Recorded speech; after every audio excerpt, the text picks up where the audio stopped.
असां हमेशह मन में इहो सोचींदा आहियूं त असांजी सिंधी भाषा जो भविष्य छा आहे।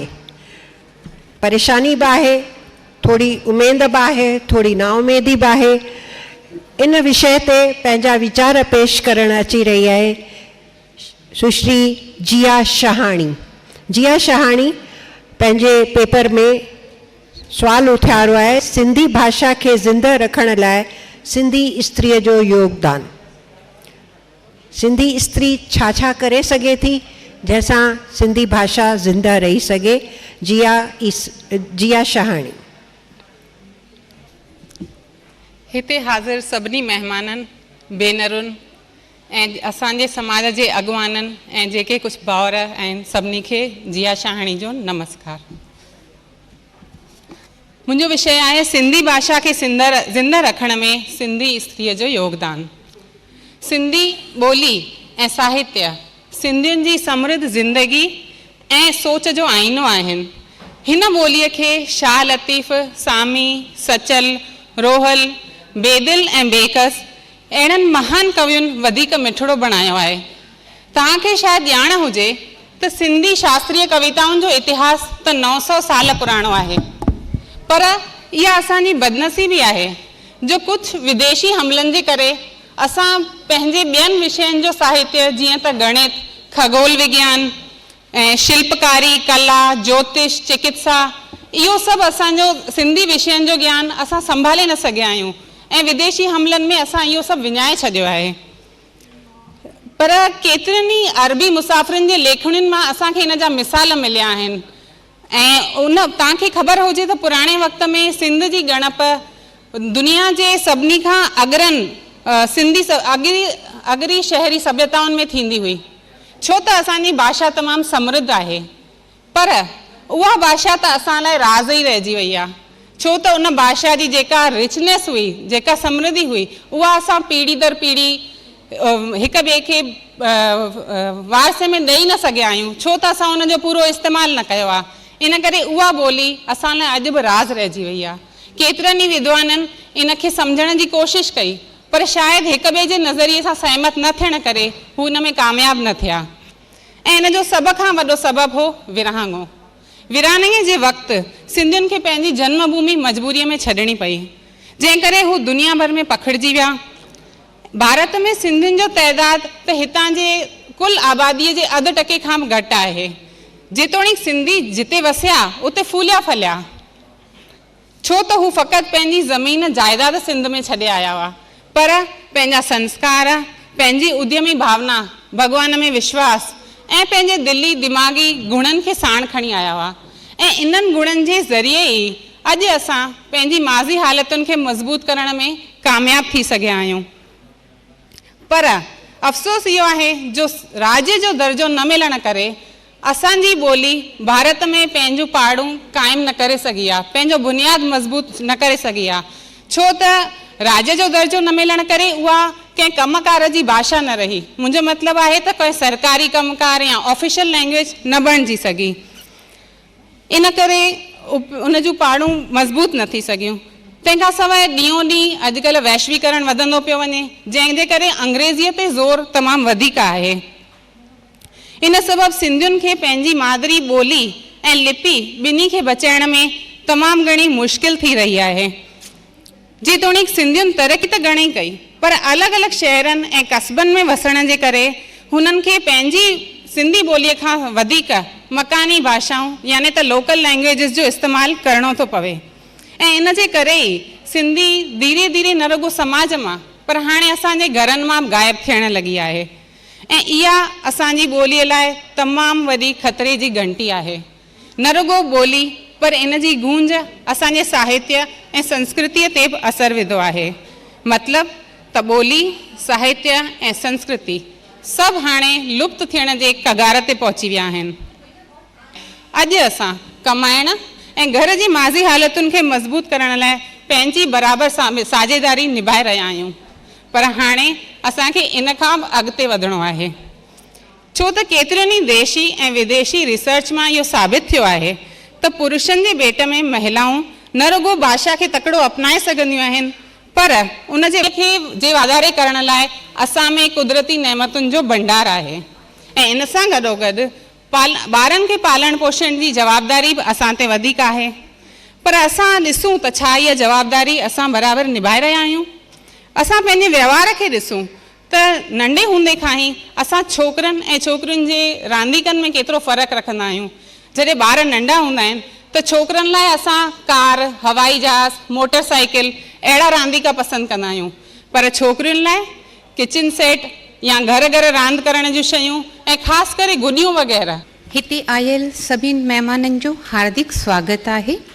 मुंहिंजो विषय आहे ॿियनि ज़ातियुनि में सिंधी ॿारनि जूं शादियूं। शादी हिकु ज़िंदगी जो हिकु अहम मुद्दो आहे। शादी हिकु पवित्र रिश्तो आहे। शादी न सिर्फ़ु ॿिनि दिलियुनि जो या ॿिनि माण्हुनि जो मिलन आहे, पर ही ॿिनि परिवारनि जो मिलन आहे, जंहिंमें जेकॾहिं समान ख़्यालात ऐं समान रीति रिवाज़ हुजनि त रिश्तनि में चार चंड लॻी वञनि था। पर इहो सभु तॾहिं मुमकिन आहे जॾहिं असांजे अंदर में सिंधियत जी सची भावना हूंदी, सिंधी ॿोलीअ खे अमर रखण जी सद हूंदी। अॼुकल्ह सिंधी ॿोली घटिजी रही आहे, छो जो सिंधी ॿार पढ़ी लिखी कंहिं वॾनि उहिदनि ते पहुची विया आहिनि, या ॿाहिरियनि देशनि में वसी विया आहिनि, या ॿियनि ज़ातियुनि में शादी करे रहिया आहिनि। सिंधी छोकिरियूं वधीक सुठियूं, समझदार, सुघर, सुलझियल मञियूं वेंदियूं आहिनि। सिंधी छोकिरियुनि वटि सुठनि संस्कारनि जो हिकिड़ो वॾो खज़ानो हूंदो आहे, जेके माउ पीउ पंहिंजे धीअरुनि खे ॾियनि था ऐं पोइ धीअ पंहिंजे औलाद खे ॾिए थी। ईअं पीढ़ी दर पीढ़ी हलंदो पियो अचे। ऐं पर जेकॾहिं शादी ॿी ज़ात में थिए थी त उन्हनि संस्कारनि में फ़र्क़ु अची वञे थो, छो जो माउ ॿार खां पंहिंजी ॿोली ॻाल्हाईंदी ऐं पीउ पंहिंजी भाषा ॻाल्हाईंदो। ईअं त ॿार बि सोच में फ़र्क़ु अची वेंदो।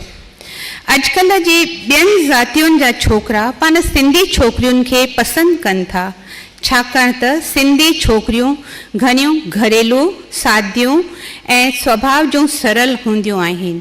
सिंधी छोकिरियुनि जे नज़र में पति, घर ऐं परिवार अवल अचनि था। सुशीला मुंहिंजी नंढपण जी साहेड़ी आहे। हुनखे बि मूं वांगुरु भेण कोन हुई। असां पासे में ई रहंदा हुआसीं। मुंहिंजी माउ त सवेल ई साईं खे प्यारी थी वई। इन करे सुशीला जी माउ माता पूनम देवी असां ॿिन्ही खे ममता जी मिठी छांव में पालियो। न रुगो पालना कई, पर सुठनि संस्कारनि सां घड़े सोन वांगुरु चिमकायो। असां अॼु बि साहेड़ियूं घटि पर भेनरूं वधीक आहियूं। असां पंहिंजे पूरे परिवार सां सुशीला जी पुट जी शादीअ में विया हुआसीं। शादी सुख ऐं तमामु सुठे नमूने संपन्न थी। मां पंहिंजे रूम में अची लेटियसि। जीअं ई अखियूं बंदि कयूं त मन बचपन में खोइजी वियो। सुशीला हिकु सुखे संहिंजे परिवार जी धीअ हुई। संदसि घर में माउ, पीउ, भाउ, ॾाॾो, ॾाॾी ऐं बुआ हुआ। सुशीला जी माउ ऐं ॾाॾी नंढे हूंदे खां ई असां ॿिन्ही खे सेखारियूं ऐं प्यार सां सम्झाईंदियूं हुयूं। हाणे तव्हां असां माइटनि वटि आहियो। तव्हांजा नाज़ नखरा असांखे सुठा ऐं मिठा था लॻनि। तव्हां असां वटि पंहिंजे सावरनि जी अमानत आहियो। असांजो फ़र्ज़ु आहे तव्हांखे घर जो हर कमु सेखारे फज़ीलत ऐं सुठी सम्झ ॾेई क़ाबिल बणायूं। जीअं नुंहं जे रूप में सावरनि में पंहिंजो बि शान वधायो ऐं पेका बि मल्हायो। धीअ उहा जा ॿई कुल तारे। धीअ जा बि जनम थींदा आहिनि, हिकु पेकनि में ऐं ॿियो सावरनि में। धीअ ॼमंदी पेकनि में आहे, पोइ नुंहं जे रूप में सावरा वञी वसाईंदी आहे। पेकनि जो पोखियल ॿिज सावरा लूणींदा आहिनि। अॼु बि मूंखे यादि अचे थो त जॾहिं असां टीजड़ी, गोपाष्टमी या को बि विर्त रखंदा हुआसीं त असां सां ख़ासि तरह जा लाॾ कोॾ कया वेंदा हुआ। उन ॾींहुं वधीक ख़्यालु रखियो वेंदो हो। घर जो कुझु बि कमु न कंदा हुआसीं, पर साॻी पल घर जी बहूरानी ऐं माता सभु कमु कंदियूं हुयूं। धीअ हुअण जे करे ख़ासि प्यारु कंदा हुआ। प्यारु त नुंहं खे बि बेहदि कबो, छाकाणि त शादी खां पोइ उहा ई धीअ जॾहिं नुंहं थी थिए त घर जा कम करे, फ़र्ज़ निभाए, हिकु स्त्रीअ जो धर्म पूरो थी करे। हिकु ई राति में धीअ नुंहं थी करे सावरनि में वञे थी। नए घर, नवनि भातियुनि ऐं नए माहौल खे प्रेम, सबुर ऐं शांतीअ सां अपनाए पंहिंजो थी करे। दुख सुख औखी सौखीअ में घर जी बाफ़ ॿाहिरि नथी बाफ़े। वाह विधाता, तुंहिंजो विधान दिलि सां स्वीकार था कयूं। दरवाज़े जी ठक ठक ते छिरक भरियो। उथी दरवाज़ो खोलियुमि, ॾिसां त सुशीला साम्हूं बीठी आहे। चईं, सुभाणे हली वेंदीअ? उथ त ॻाल्हियूं कयूं। मस त मिलिया आहियूं, ख़बर न आहे वरी कॾहिं मिलणु थिए। अचो भेनरूं, इहे ॻाल्हियूं तव्हांखे बि ॿुधायां। पेश कयूं था तव्हांजे साम्हूं नृत्य नाटिका, ऐं उन जे लाइ मां इनवाइट कंदसि सुश्री वीना ईसरानी खे त हू तव्हांखे इन प्रोग्राम जे बारे में ॿुधाए ऐं कंडक्ट करे। सुश्री वीना ईसरानी। ऐं इन विच में जीअं मां चयो त महिरबानी करे ॿारनि खे हंज में विहारियो ऐं तयारु थी वञो बिल्कुलु रौनकदार प्रोग्राम मज़ो माणण जे लाइ। मूंखे हिन प्रोग्राम जे बारे में तव्हां सां रूबरू थियण जो मौक़ो ॾिनो आहे। हीअ नृत्य नाटिका अॼु हिन सिंधी नारी सम्मेलन जे मौक़े ते असां पेश करे रहिया आहियूं। तव्हां ॾिसो था त स्टेज ते थोरी तयारी हले पई थी। बसि मिंट ॾेढ में असां हिन प्रोग्राम खे शुरू कंदासीं। हीअ नृत्य नाटिका आहे जंहिंमें असां, छो जो हीअ स्त्री सम्मेलन आहे, इन करे स्त्री शक्ति ते, उन विषय ते असां अॼु हीअ नृत्य नाटिका पेश करण था वञूं पिया। को वक़्तु हो जॾहिं सिंध जी सीमा कश्मीर, पंजाब, राजस्थान ऐं कच्छ ताईं पखड़ियल हुई। हिन सभ्यता ऐं संस्कृतीअ दुनिया खे घणो कुझु ॾिनो, जंहिंमां हिकु चीज़ जी सूंहं खणी अॼु असां तव्हांजे साम्हूं अची रहिया आहियूं, ऐं उहा चीज़ आहे स्त्री शक्ति। ॻाल्हि समाज में स्त्रीअ जे ऊंचे दर्जे जी हुजे या पोइ स्त्रीअ जे रूप में आत्मा ऐं परमात्मा जे जोड़ियल तार जी हुजे, हिन संस्कृतीअ हमेशा स्त्रीअ खे मथे रखियो आहे।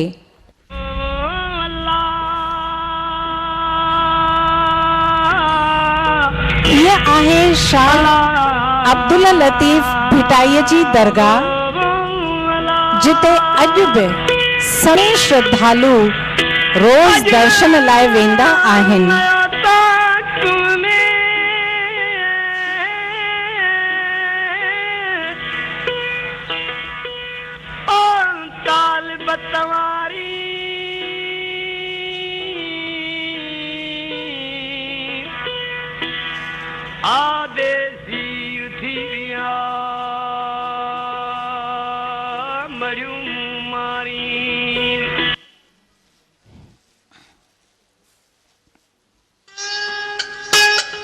ऐं ही आहे शाह साहिब जो रिसालो, जंहिंमें शाह साहिब जे सूरमियुनि जो खज़ानो आहे।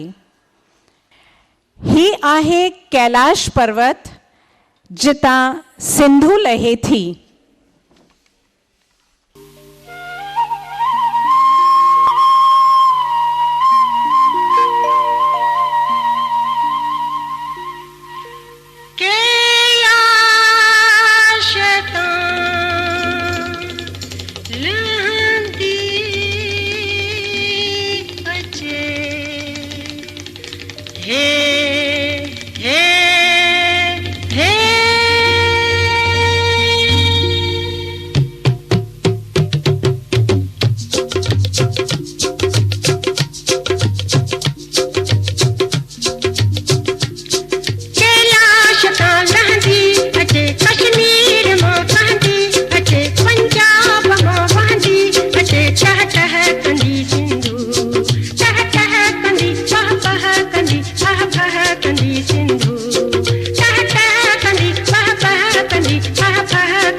अचे राका सजिया रड़ंदी अचे मैं ख्वार जा तिड़ंदी अचे चेड़ा कजिया चिड़ंदी अचे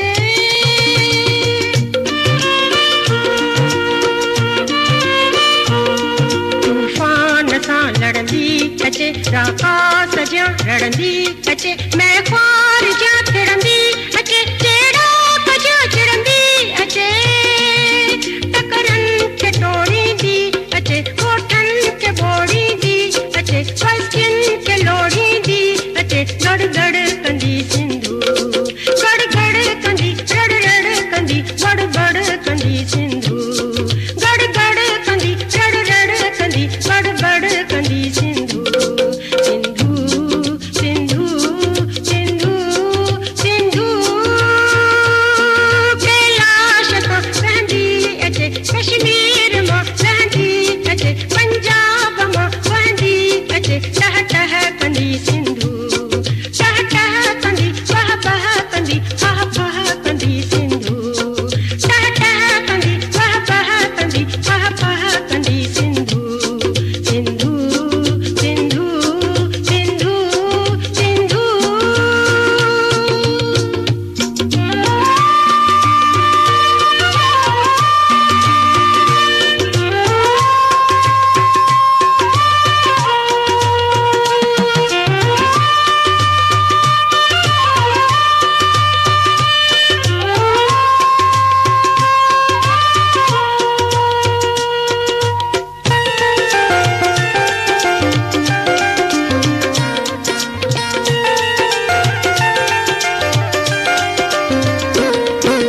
जिंदगी जो राज हुआ ये जिंदगी जो साज हुआ के तो अजब अंदाज हुआ जड़ गई बजो आवाज हुआ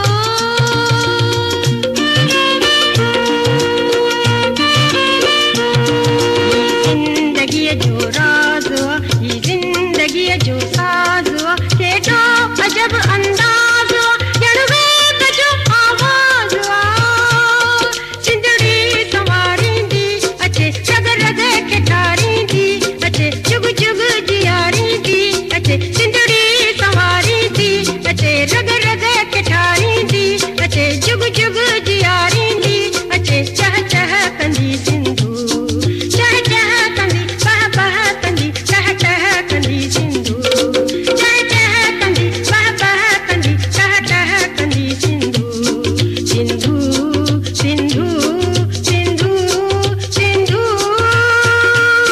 कैलाश खां लहंदी अचे कश्मीर मां कहंदी अचे पंजाब मां कहंदी अचे टह टह कंदी सिंधु टह टह कंदी बह बह कंदी बह बह कंदी सिंधु टह टह कंदी बह बह कंदी बह बह कंदी सिंधु गड़ गड़ कंदी बड़ बड़ कंदी रड़ रड़ कंदी सिंधु गड़ गड़ कंदी रड़ रड़ कंदी बड़ बड़ कंदी सिंधु चह चह कंदी बह बह कंदी टह टह कंदी सिंधु टह टह कंदी चह चह कंदी बह बह कंदी सिंधु टुल्ला कुंभार जी धीउ सुहिणी ऐं मिर्ज़ा अलीअ जे पुटु इज़त बेग जी जेको अॻिते हली मेहर नाले सां सुञातो वियो। सुहिणी मेहार जी प्रेम कहाणीअ में घणेई ॾुखिया ॾींहं आया ऐं हिकु तूफ़ानी राति प्रीत पुकारूं थे कयूं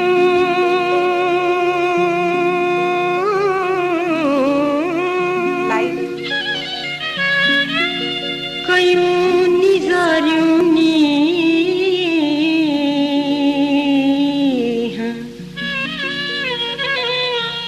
अखिड़िन में आया तरी वा चूड़ा छुड़मी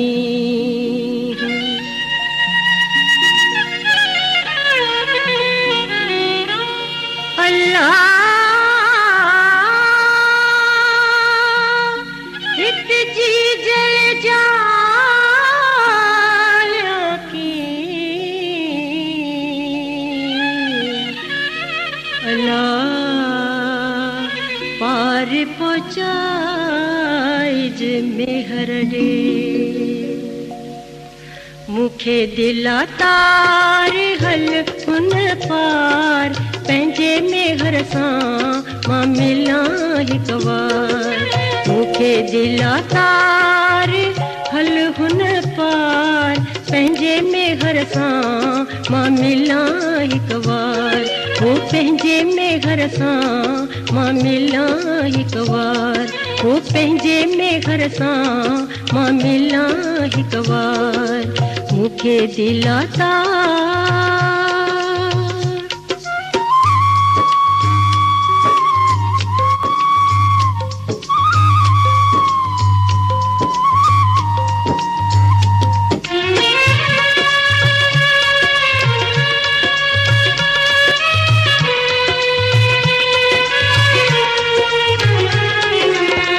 मेहन चारण वारो मिलंदो मेहन चारण वारो मिलंदो ख़ुशि थी खावंद मूं सां खिलंदो हो ख़ुशि थी खावंद मूं सां खिलंदो मुंहिंजी तो वाट निहारे सताए सजण जी थी सार हो मुंहिंजी तो वाट निहारे सताए सजण जी सार मूंखे दिला तार हल हुन पार पंहिंजे मेहर सां मां मिलां हिकु वार ओ पंहिंजे मेहर सां मां मिलां हिकु वार ओ मूंखे दिला तार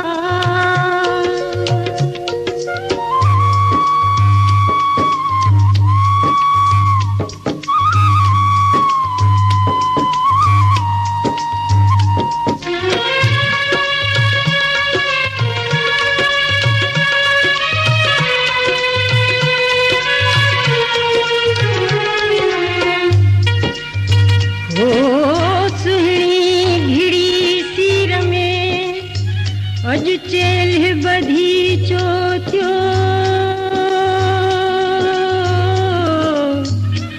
मुंहिंजो मन निहार सां पार वञी पहुतो हाणे गोते मथां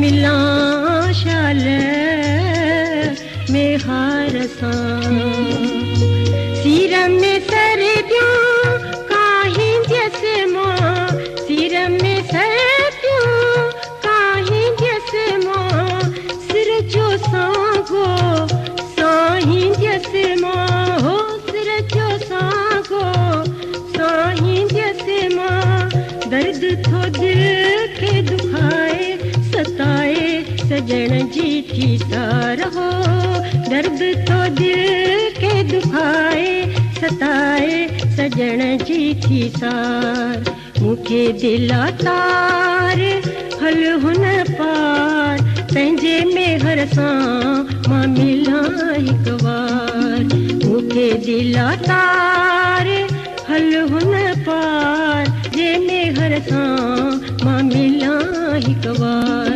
ओ पंहिंजे मेहर सां मां मिलां हिकु वार ओ पंहिंजे मेहर सां मां मिलां हिकु वार ओ पंहिंजे मेहर सां मां मिलां हिकु वार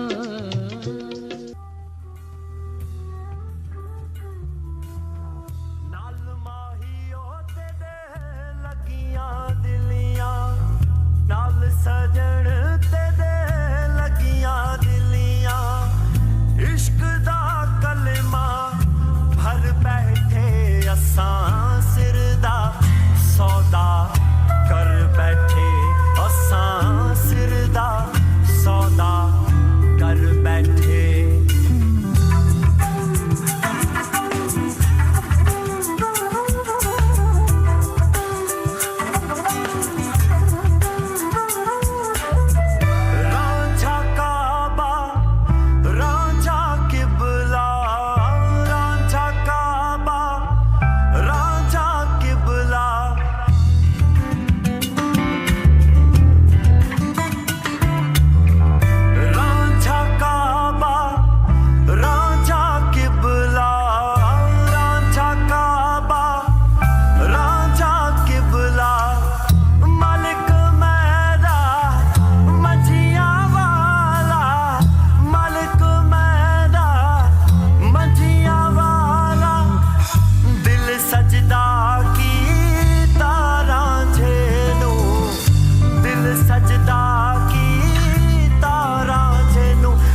किस्मत कीता लिखे आई वे किस्मत कीता प्याला इश्क दा भर कर पीता लिखे आओ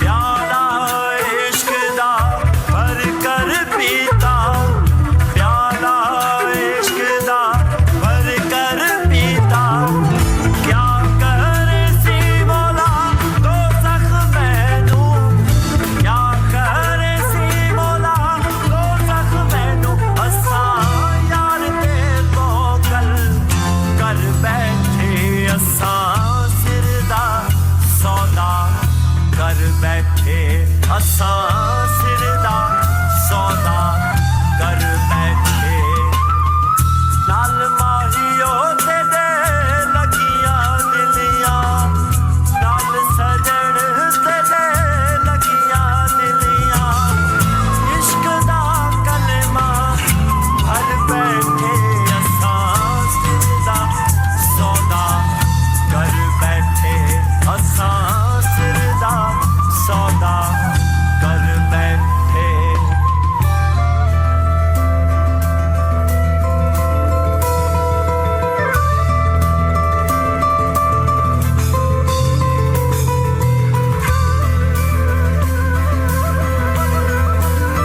चाहे दो सख दिने डरके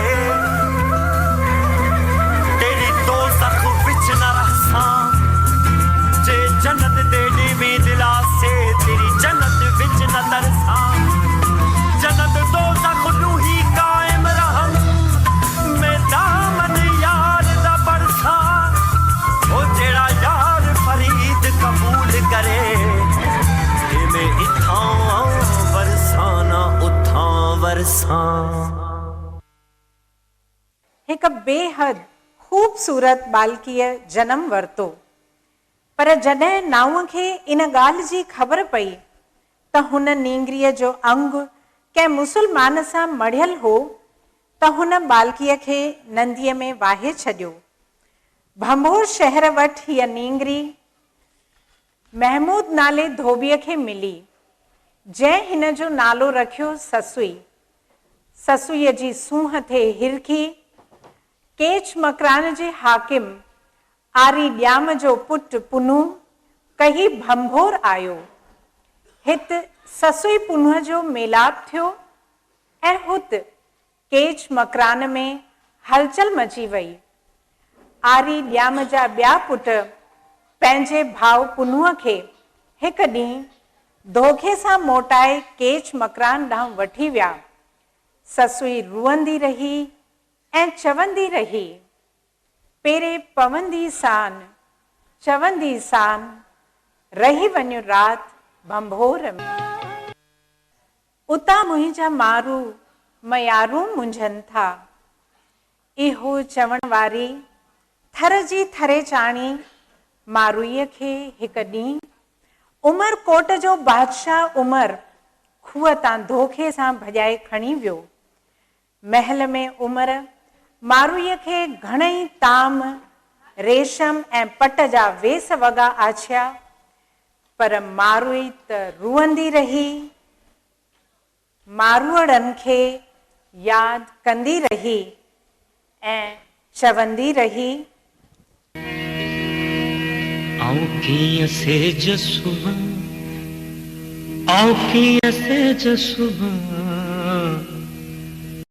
आऊं कीअं सेज सुभां आऊं कीअं सेज सुभां मुंहिंजा मारूड़ा मुंहिंजा साॻीअड़ा पधरे पट सुमन पधरे पट सुमन मुंहिंजा मारूड़ा पधरे पट सुमन आऊं कीअं सेज सुभां आऊं कीअं सेज सुभां आऊं कीअं सेज सुभां आऊं कीअं सेज सुभां मुंहिंजा मारूड़ा मुंहिंजा साॻीअड़ा पधरे पट सुमन मुंहिंजा मारूड़ा पधरे पट सुमन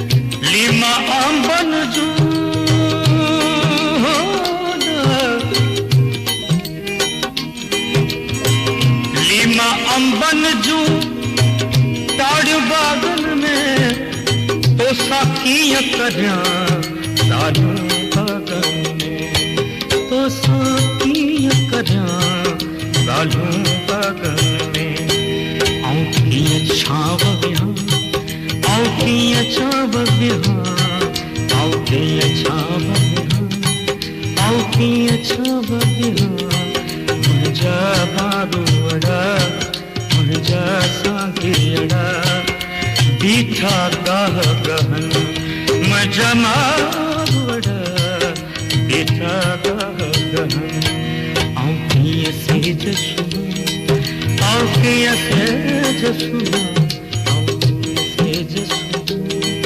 ऐं कीअं सेज सुम्हां मुंहिंजा बारूअड़ा मुंहिंजा सांघियड़ा पधरे पट सुम्हां मुंहिंजा मारूअड़ा पधरे पट सुम्हां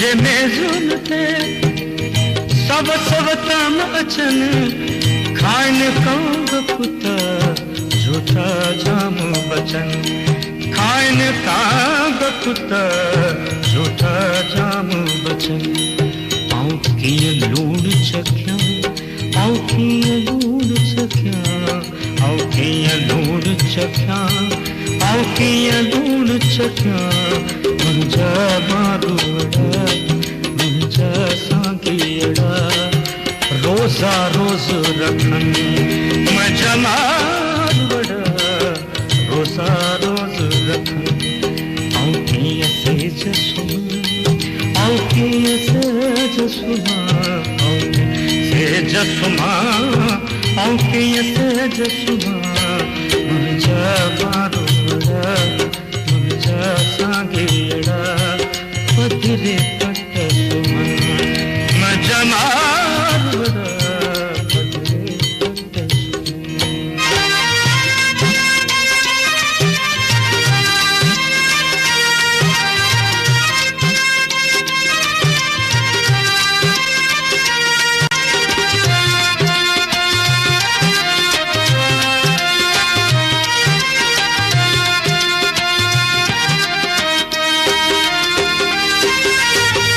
तो वट ईद खुशूं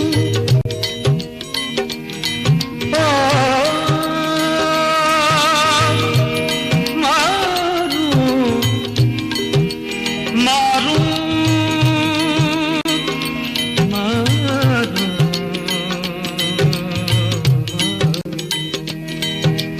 तो वट ईद खुशूं तो वट ईद खुशूं शादियों काज विहां तो वट ईद खुशूं शादियों काज विहां रेशम वे सबगा नीहों नीहों नवा रेशम वे सबगा नीहों